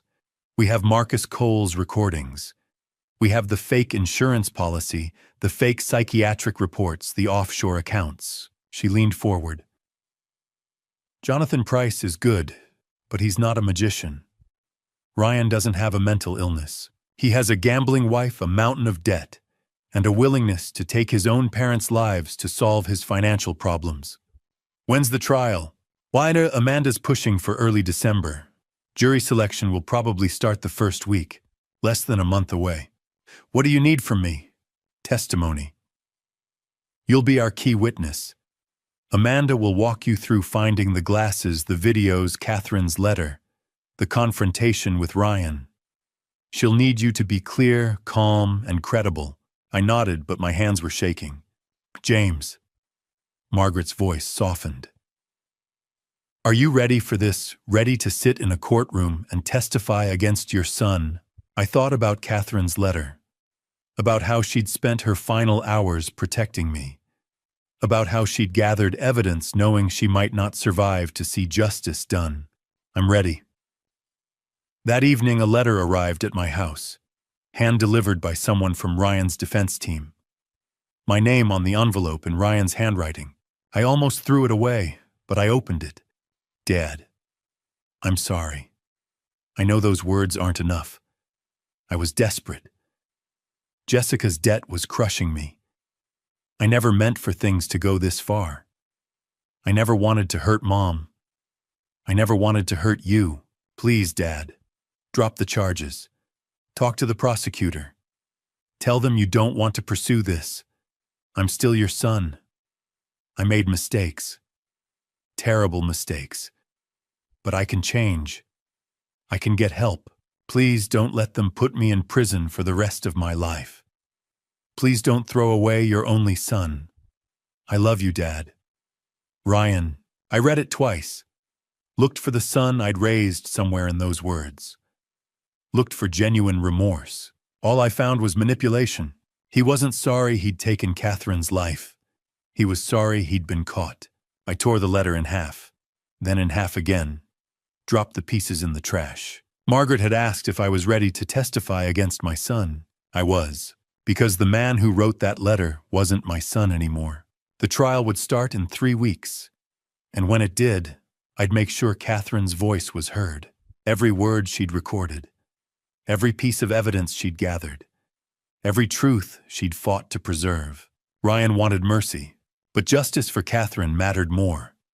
November 4th arrived cold and gray, the kind of Seattle morning where the rain held off, but the sky promised it wouldn't wait long. Margaret and I walked up the steps of the King County Superior Court together. Camera crews lined the sidewalk. This had become a media story. I kept my head down, let Margaret run interference with the reporters shouting questions. Inside the courthouse was all marble and echoes. We went through security, took the elevator to the 4th floor. Courtroom 4C. The Honorable Patricia Holloway presiding. Judge Holloway sat at the bench reviewing documents while the courtroom filled. 60 years old, gray hair pulled back in a severe bun, the kind of judge who didn't tolerate nonsense. Ryan was already there with Jonathan Price sitting at the defense table. He wore a dark suit, white shirt, conservative tie. His ankle monitor was hidden under his slacks. He glanced back when I entered. Our eyes met for half a second. Then he looked away. The jury box filled. 12 people selected over 2 days. 7 women, 5 men. A retired teacher, a software engineer, a nurse, an accountant. 12 strangers who would decide my son's fate.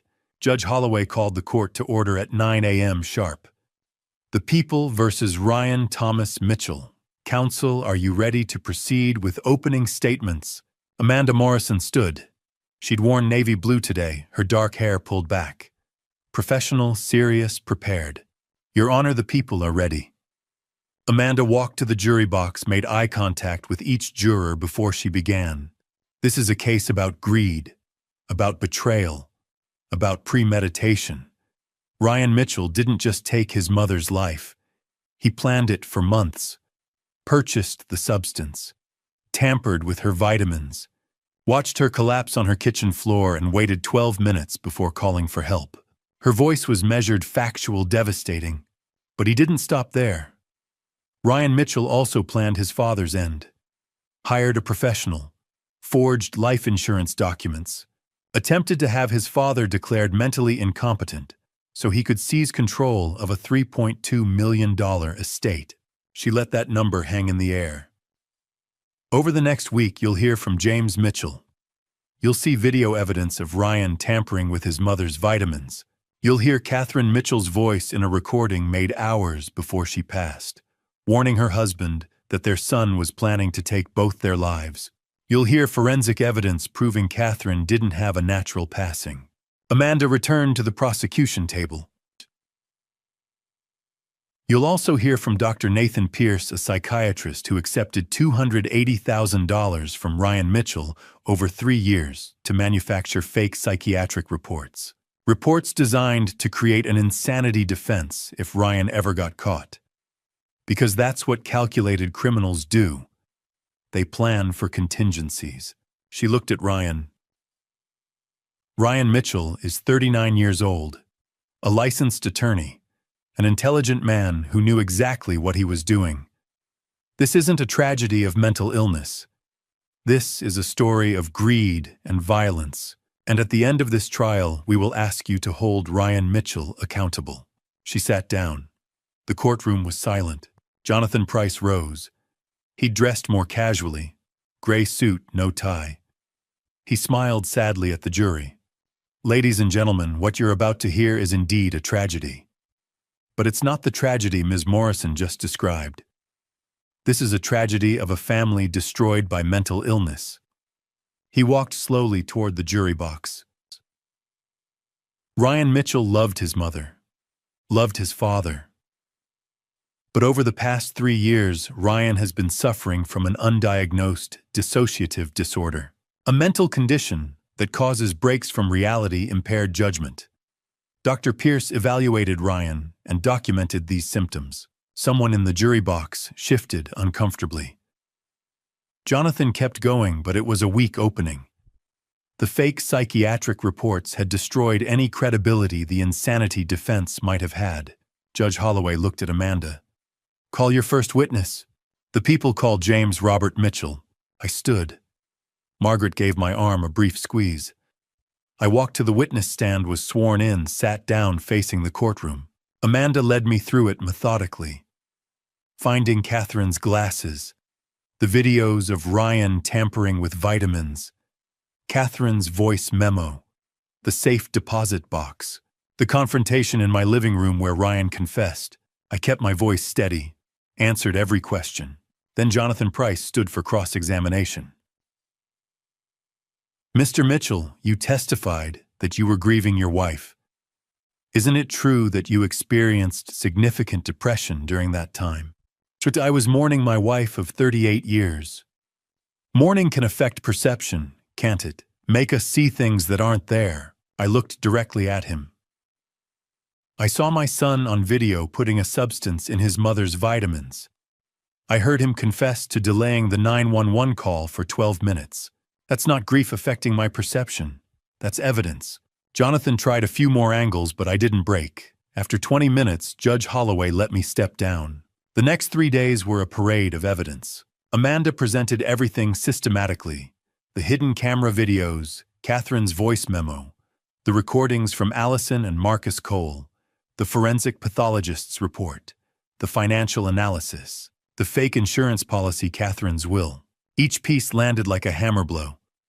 I watched the jury's faces, saw shock, disgust, anger. On day 5, Dr. Nathan Pierce took the stand. Amanda tore him apart. Dr. Pierce, how much did Ryan Mitchell pay you to write fake psychiatric evaluations? Pierce's voice was barely a whisper. $280,000, over 3 years. For 9 reports documenting mental illness that didn't exist, Pierce had no answers. By the time she dismissed him, he was visibly shaking. On day 6, Ryan took the stand. The courtroom went silent. Jonathan Price asked 3 preliminary questions. Then, Ryan, did you intentionally harm your mother? Ryan looked at the jury, at Judge Holloway, at me. Then he said, I invoke my 5th Amendment right against self-incrimination. The courtroom erupted. Judge Holloway banged her gavel. In the jury's eyes, guilty people pleaded the 5th. Innocent people defended themselves. Closing arguments took another day. Then it was over. The jury filed out to deliberate. Hours passed. Finally, at 4:30 in the afternoon, the bailiff announced they had a verdict. We filed back into the courtroom. The jury returned. I couldn't read their faces. Judge Holloway looked at the foreperson. Has the jury reached a verdict? We have, Your Honor. My heart was pounding. The foreperson stood and began to read. I thought I was prepared for the verdict. I wasn't. 4 days had passed since I sat in that witness box. 4 days since I'd answered Amanda Morrison's questions about the glasses, the videos, the voice memo. 4 days since I'd watched Ryan invoke his Fifth Amendment right and refused to testify. Now, on the morning of November 8th, I stood outside courtroom 4C with Margaret Thornton waiting for the jury to return. They'd been deliberating for 9 hours. Margaret checked her phone for the 3rd time in 5 minutes. Juries that deliberate this long usually mean one of 2 things, she said quietly. Either they're deadlocked or they're being very, very thorough. I nodded, but I didn't trust my voice. My hands were shaking again, just like they had when I'd first held Catherine's glasses in Daniel Porter's shop. Just like they had when I'd listened to her voice memo for the first time. I pressed them flat against my thighs and stared at the courthouse floor. At 10:47 a.m., the bailiff opened the courtroom doors. Jury's back. The gallery was packed. I took my seat in the front row, Margaret beside me. Across the aisle, Jonathan Price sat alone at the defense table. Ryan was brought in through the side door, his hands cuffed in front of him, his face blank. He didn't look at me. Judge Patricia Holloway entered. We all rose. Please be seated, she said. Her voice was calm, measured. She turned to the jury box. Ladies and gentlemen of the jury, have you reached a verdict? The foreperson. A woman in her early 60s, a retired schoolteacher from Ballard, stood. We have, Your Honor. The bailiff took the verdict forms from her and handed them to the judge. Holloway reviewed them in silence, her expression unreadable. Then she handed them back. The defendant will rise. Ryan stood. Jonathan Price stood beside him. On the charge of first-degree murder in the death of Catherine Ann Mitchell. The foreperson read, her voice steady. We, the jury, find the defendant, Ryan Thomas Mitchell, guilty. The courtroom erupted. Someone behind me gasped. I heard a woman sob. Margaret's hand found mine and squeezed. On the charge of conspiracy to cause harm to James Robert Mitchell, we find the defendant guilty. Ryan's jaw tightened, but he didn't move. On the charge of embezzlement of $680,000 from the Mitchell Family Trust, we find the defendant guilty. On the charge of insurance fraud involving a false life insurance policy valued at $1.5 million, we find the defendant guilty. On the charge of criminal conspiracy in hiring Marcus Andrew Cole, we find the defendant guilty. Judge Holloway waited until the courtroom quieted. Mr. Mitchell, you have been found guilty on all 5 counts. Sentencing is set for November 22, 2024 at 9 a.m. Bailiff remanded the defendant. Ryan turned his head just slightly and looked at me for the first time since the verdict. His eyes were empty. Then he was led away. Outside the courthouse, Margaret read a brief statement to the press. I stood beside her, hands in my pockets, squinting against the November sun. Catherine Mitchell spent the final hours of her life gathering evidence to protect her husband and expose a terrible scheme, Margaret said.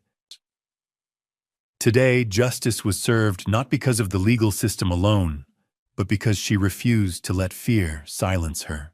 We honor her courage, and we hope this verdict brings some measure of peace to her family. A reporter called out, Mr. Mitchell, do you have anything to say? I shook my head. Margaret guided me toward her car. The courtroom was quieter this time. No cameras inside, no crowd in the gallery. Just me, Margaret, Amanda Morrison, Jonathan Price, and a handful of court staff. Judge Holloway reviewed the pre-sentence report in silence. Then she looked up. Mr. Mitchell, you have been convicted of first-degree murder, conspiracy, embezzlement, fraud, and criminal conspiracy. The law allows me to impose a sentence that reflects the gravity of these offenses and the harm you have caused." She paused. "For the murder of Catherine Ann Mitchell, I sentence you to life in prison without the possibility of parole. For each of the remaining 4 counts, I sentence you to 25 years to be served concurrently with the life sentence." Ryan stood perfectly still. "Do you wish to make a statement?" the judge asked. He shook his head. "Then this court is adjourned." The visitation room smelled like disinfectant and stale coffee. I sat on a metal stool, staring at the plexiglass partition, waiting. A guard led Ryan to the opposite side. He picked up the telephone handset. I picked up mine. For a long moment, neither of us spoke. "And you came," he said finally. I came to say goodbye," I replied. He looked older, thinner. His prison jumpsuit hung loose on his shoulders. "I didn't mean for it to go this far," he said. I needed the money. Jessica's family, the casino, the debt, it was crushing us. And Mom found out. She was going to cut me off Dad. I panicked. "You put a harmful substance in her vitamins," I said quietly. "You watched her collapse. You waited 12 minutes before calling for help." His eyes flickered. "I know, and you plan to do the same to me." He didn't answer. I set the phone down on the counter, stood up, and walked toward the exit. "Dad," I didn't look back. I drove home in silence. In my rearview mirror, the barbed wire fence of the penitentiary grew smaller and smaller until it disappeared. I didn't cry. Catherine had fought for the facts in her final hours. She'd left me a map, a warning, a will. She'd made sure I wouldn't become the next name on Ryan's list, and now justice was done. The apartment was quiet in a way the old house never was. I sat in the corner armchair of my new place in Capitol Hill, a 1-bedroom unit on the 6th floor with a view of Puget Sound. It was December 2024, 6 weeks since the sentencing, 8 months since I'd found Catherine's glasses with the broken hinge. The rain tapped softly against the window, and for the first time in over a year, I didn't feel the walls closing in. Margaret had helped me find this place. "You need a fresh start, James," she'd said. "Somewhere Catherine's memory can rest without haunting you." She was right. I couldn't live in that house anymore. Not in the kitchen where Catherine had collapsed. Not in the bedroom where we'd shared 38 years of mornings.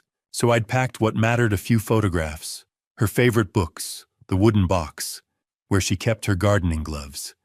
Everything else I donated. The apartment was small, clean, and faced east. Every morning the sun rose over the water, and I made coffee and watched the ferries cross the Sound. It wasn't the life I'd planned, but it was a life I could live. Margaret called me on a Tuesday afternoon in March 2025. "James, I need to tell you something," she said. Her voice was careful, the way it always was when she had bad news. "What is it?" "It's Jessica. She had a severe reaction to medication at Evergreen Rehabilitation Center last week. She's alive, but the doctors say the brain damage is permanent. Short-term memory loss, cognitive impairment. She'll need lifelong medical care." I closed my eyes. I should have felt something: anger, pity, satisfaction. But all I felt was a dull, hollow sadness. "Her family is arranging long-term care," Margaret continued. "They asked if you'd be willing to visit." "No," I said quietly. "Surprise?" She helped him plan it, Margaret. She knew what Ryan was going to do, and she said nothing. I'm not going to sit by her bedside and pretend that didn't happen. Margaret was silent for a moment. "I understand." After we hung up, I stood by the window for a long time watching the rain. Jessica would spend the rest of her life in a fog, unable to remember what she'd done or why, and I would spend the rest of mine trying to forget. On a bright Thursday morning in May, I drove to the offices of Patterson and Marks in Pioneer Square. Helen Patterson, the attorney who'd notarized Catherine's final will, greeted me in the conference room. "Mr. Mitchell," she said warmly, "it's time." She opened a folder and slid a document across the table. "Execution of the last will and testament of Catherine Ann Mitchell." 95% of Catherine's estate, $2. 7 million was transferred to the Family Justice Foundation, a nonprofit that provided free legal aid to elderly victims of financial abuse.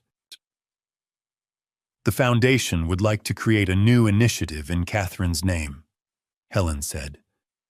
The Catherine Mitchell Elder Protection Initiative. It will fund legal clinics, emergency intervention, and educational workshops for seniors and their families. I nodded, my throat tight. She would have loved that. 2 weeks later, I attended the launch event at the Seattle Public Library. A small plaque was unveiled in the foundation's lobby, engraved with Catherine's name and the dates of her life.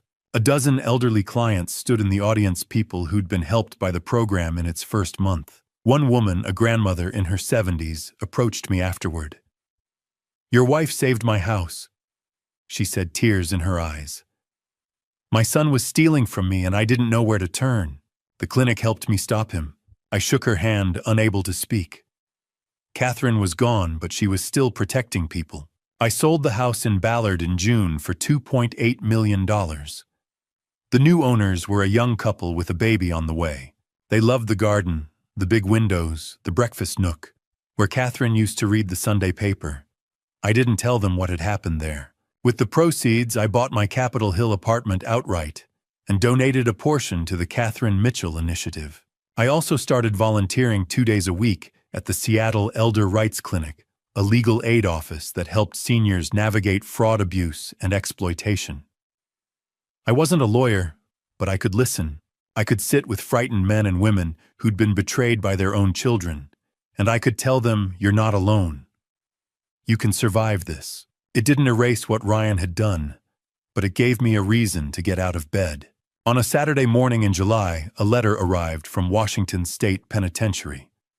It was the third one Ryan had sent. I didn't open it. I wrote "Return to Sender" across the envelope and dropped it in the mailbox. Then I drove to Evergreen Cemetery. Catherine's grave was in a quiet corner beneath a maple tree. The headstone was simple, elegant: Catherine Ann Mitchell, 1962 to 2024, beloved wife, protector, light. I knelt in the grass and placed a bouquet of white roses by the stone. "Hey, love," I whispered. "It's been a while. You saved me, you know. You left me everything I needed to survive. And now I'm going to help other people. The way you helped me." I stayed for a long time, just sitting in the grass, feeling the sun on my face. That afternoon, I walked to Volunteer Park and sat on a bench overlooking the reservoir. A couple in their 70s strolled past, holding hands. The woman laughed at something her husband said, and he kissed her forehead. I smiled, really smiled, for the first time in a year. I pulled out my phone and scrolled to a photo I'd saved Catherine in our garden, her hands covered in dirt, her face bright with joy. I set it as my wallpaper. I didn't need justice anymore. I needed to live. For her. So here I am, sitting in my Capitol Hill apartment, looking at Catherine's photo on my phone screen.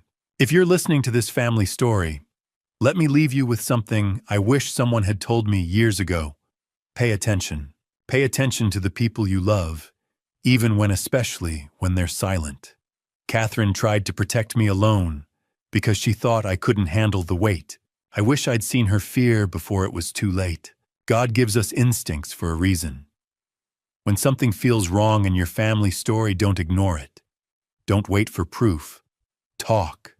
Ask. Listen. This dad revenge tale isn't one I'm proud of. I didn't plan it. I didn't want it.